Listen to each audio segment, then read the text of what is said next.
छत्रपति संभाजीनगर में पंकजा मुंडे ने कहा है कि किसानों के लिए कर्ज माफी का फैसला बड़ा दिलासा साबित होगा।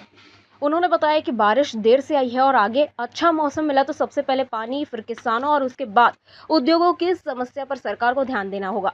राज्य में करीब 65% बुआई पूरी हो चुकी है और अब बेहतर बारिश की उम्मीद है। मुंडे ने कहा है कि मुख्यमंत्री देवेंद्र फडणवीस ने कर्ज माफी का भरोसा देकर किसानों को राहत दी है। उन्होंने फडणवीस की वित्तीय समझ की सराहना करते हुए किसान के तौर पर आभार जताया। मुंडे ने कहा कि कर्ज माफी की प्रक्रिया बड़ी योजना है, इसलिए पैसे खातों में तुरंत नहीं आते। जुलाई के अंत तक किसानों के मुद्दे सुलझाने की उम्मीद है। लाड़की बहन योजना जारी रहेगी, जबकि गलत लाभ लेने वालों पर निगरानी रखी जा रही है। आपल्याला हवा तेवढा पाऊस कव्हर करण्यासाठी तेवढा पाऊस भविष्यात पडला तरच ते पहिला प्रश्न सरकारसमोर असतो तो पिण्याच्या पाण्याचा असतो, शेतकऱ्यांचा असतो आणि मग उद्योगाचा असतो। तर ह्याच्यावर दर मंगळवारी जी आमची कॅबिनेट होती आम्ही वेळोवेळी त्याचा आढावा घेतो। 65% पेरणी झालेली आहे। मला असं वाटतंय की आज वातावरण असं पाऊस पडावा आणि हा पाऊस पडला तर शेतकऱ्याला थोडा दिलासा नक्की मिळेल।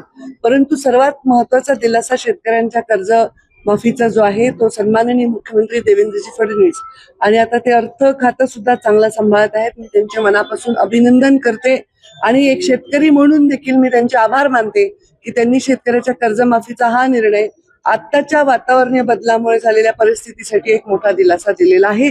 तर दिलासा देण्याचा ट्रेंड पुढेही चालू राहील असा मला विश्वास। जेवढे लाडकी बहिणीच्या अकाउंटमध्ये पैसे जातात त्याचा सगळ्यांचा रेकॉर्ड आहे आणि एवढ्या महिलांना पैसे दिल्यानंतर आता योजना बंद पडली असंच आताच्या निवडणुका होत्या नगरपालिकेच्या तेव्हा असाच प्रचार केला की निवडणुकीपुरती योजना ही बंद केली, पण निवडणुका अविरत चालू राहणार आहेत ना, तर कसं बंद होणार आहे? निवडणुकीसाठी योजना नाही आहे, ती महिलांसाठी योजना आहे, महिलांच्या भल्यासाठी योजना, ती बिलकुल बंद नाही पडणार। पण डुप्लिकेशन मी सारखं सांगते की तुमचा टॅक्स तुम्ही स्वतः टॅक्स भरताय, हे टॅक्स भरताय, हे टॅक्स भरताय, हे टॅक्स भरताय, तो टॅक्स हा सरकारकडे जमा होतो आणि सरकार योजना करून तो जनतेला विकासाच्या रूपाने परत देत असते।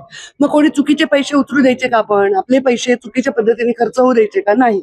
मग त्याचं इव्हॅल्युएशन पण जरुरी आहे, नाही तर कोणी पण डबल लाभ घेईल, 3 वेळा लाभ घेईल, डुप्लिकेशन करून लाभ घेईल आणि त्याच्यावर कंट्रोल करतोय। बाकी योजना अत्यंत चांगली संजय राऊत यामध्ये म्हणतात की 3,500 अपहार झालाय, यामुळे मंत्रिमंडळावर गुन्हा दाखल झाला पाहिजे।